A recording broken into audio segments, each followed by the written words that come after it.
I'm going to take the prerogative of paying for all of this by asking the first question. And actually, I had a couple of questions, but I think I'm going to ask Szabolcs. The first one is, why did Belarus stop?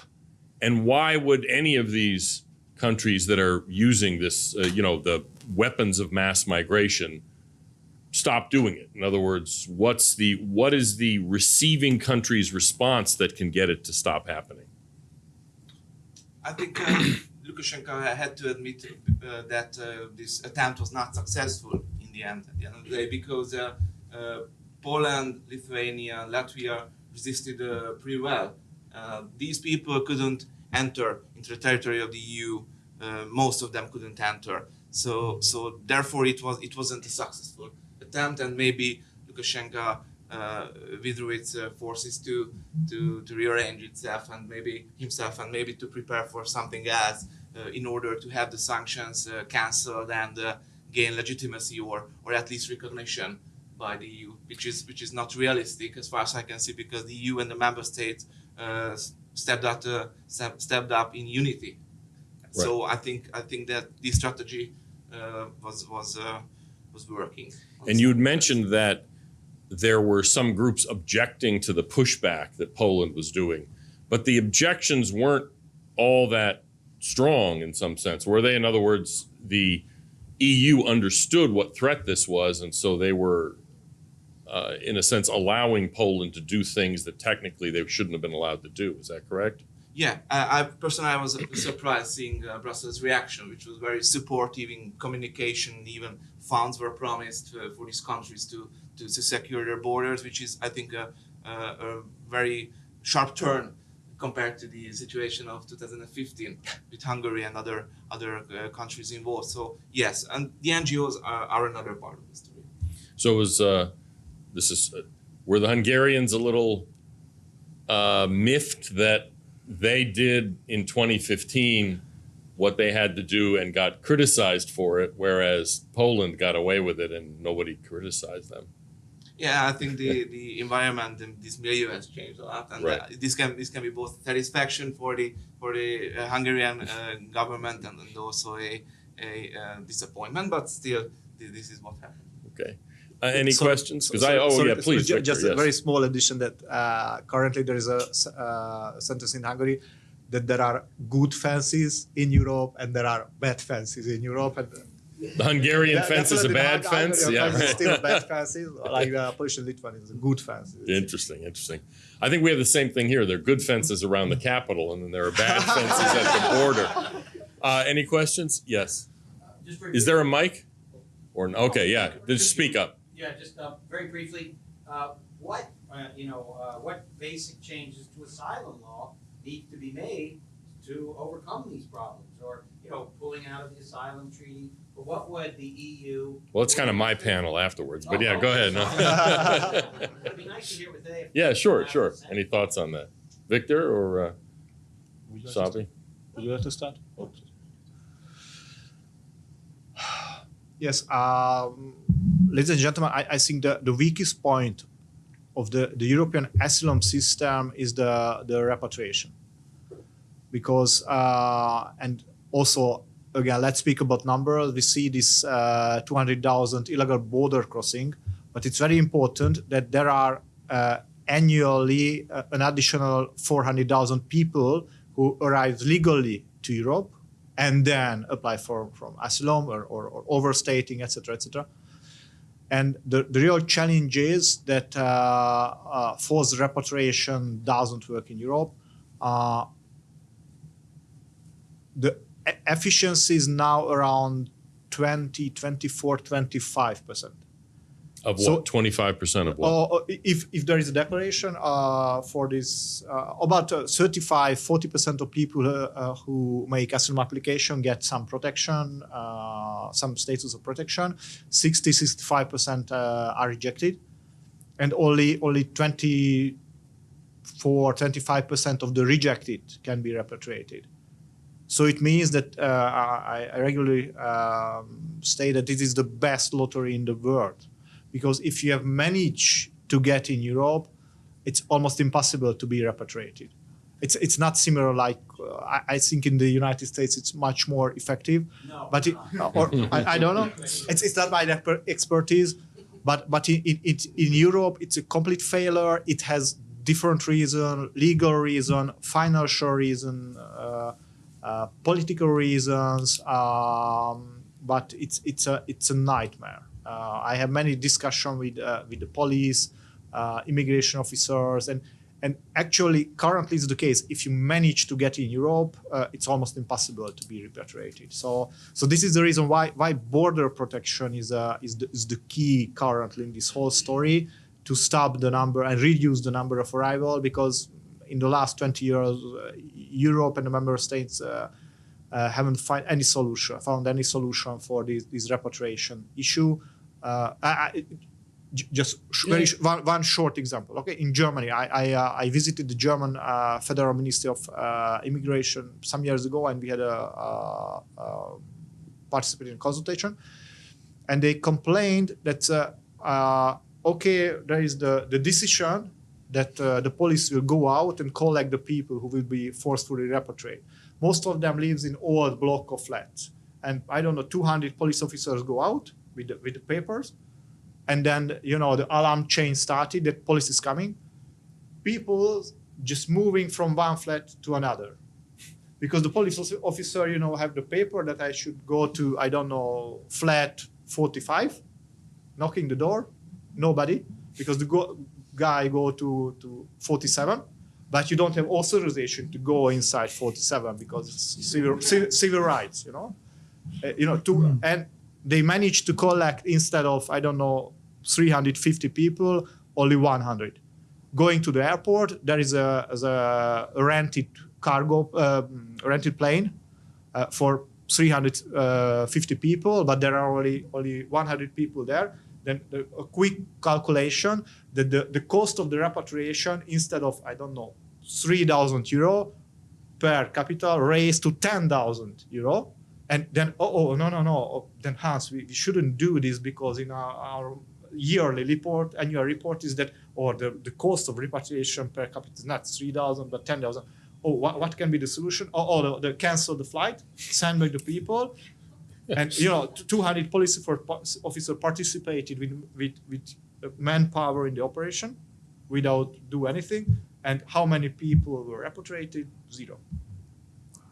And isn't an additional problem that some of the receiving countries, you can't even repatriate people to? I mean, who would you? There are some places the state has failed. Who takes the people?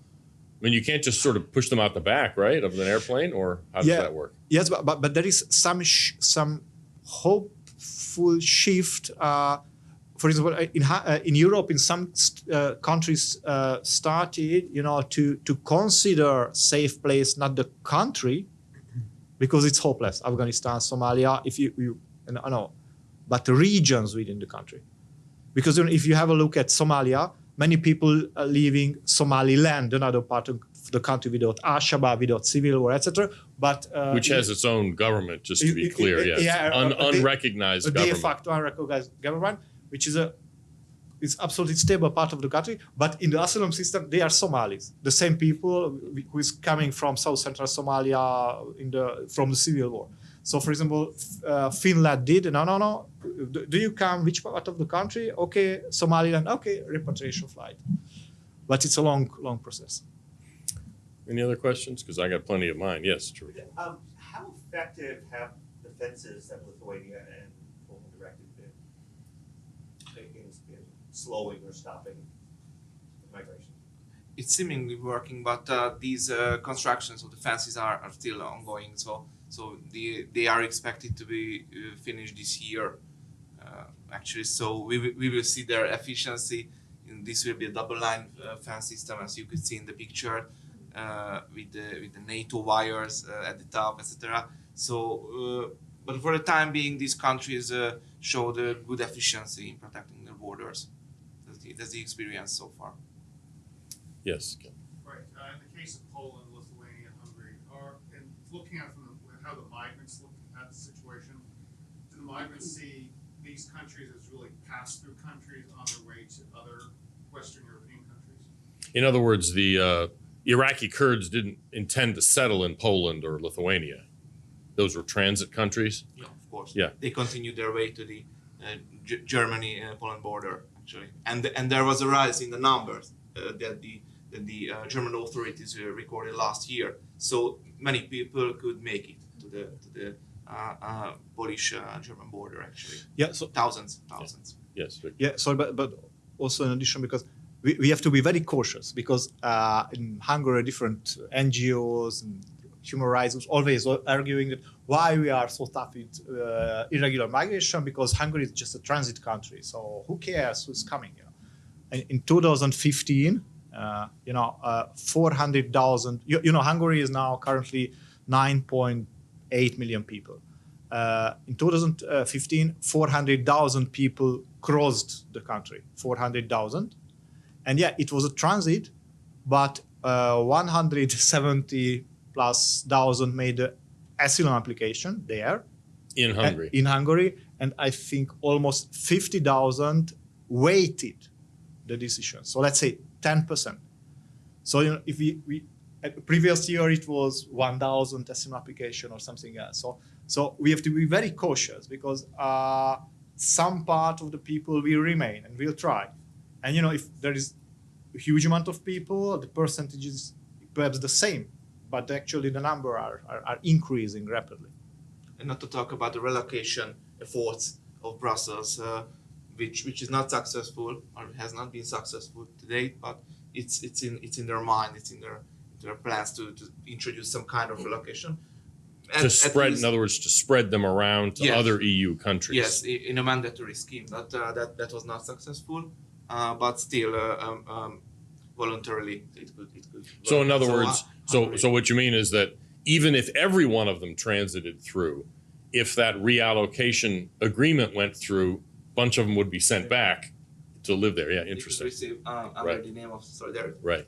Well, Yes. so then what we're saying then is, in addition to repatriation, the Dublin regulation requiring asylum consideration in the first EU country of entry also doesn't work.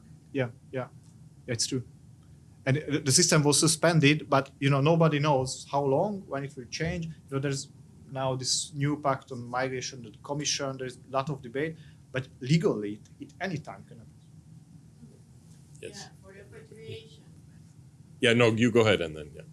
For the repatriation, how about, just an idea, because they're not coming from the country of war, most of them who go to Europe, right?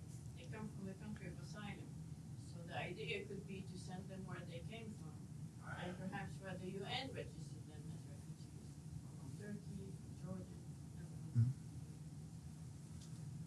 Yeah, but then I know it's impossible, but it could be an idea, because they did not come from the country of war, they came from the country of asylum, but which is a safe country, supposedly. Yeah, but ladies and gentlemen, we know the term asylum shopping. This is what's ongoing. This is why there was no question for a minute that Hungary opened its border for the Ukrainian refugees, because we are the next safe country. It was, there's a constant debate that Hungary is very tough and fascist, and I don't know. No, from the beginning, Hungary opened the border. Because Hungary has a border with Ukraine. With Ukraine. Right. I haven't checked the number this morning, but almost 170,000 people, 78 arrived, and complete everything goes well. Open the whole Hungarian society was mobilized, sending human aid, etc., etc. So, In fact, the Migration Research Institute Yeah, sends we them aid, also- right? Yes. yeah, thank you. Talking about the Ukraine, that's Yeah. talking about the border. Yeah, From but the Middle East to Europe, where yeah, they but can't send them to Syria, but perhaps they can send them back to where they came from Turkey or Lebanon. That is a possibility, and maybe that's a different strategy here with the United Nations. But those countries will not take them back. Why should They they? would They are counsel- transit countries. Why should they? Sometimes they don't even take back their own citizens. Yes, in the back. Okay, so Yeah. for these asylum seekers, what is the messaging that they're hearing? So from the countries that they're fleeing, I imagine it's mostly chaotic, but is there a message from the government or other agencies within their country that's directing them to certain countries versus others? And then sort of these asylum seeking pacts themselves,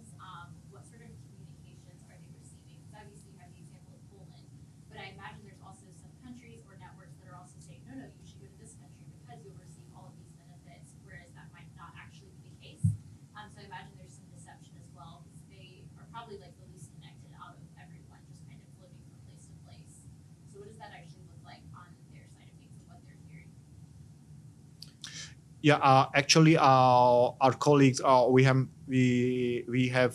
2 Arabist colleagues, Middle East expert, and now they're launching a project to join different Telegram and I think WhatsApp, Facebook, and other groups to understand how the communication is ongoing.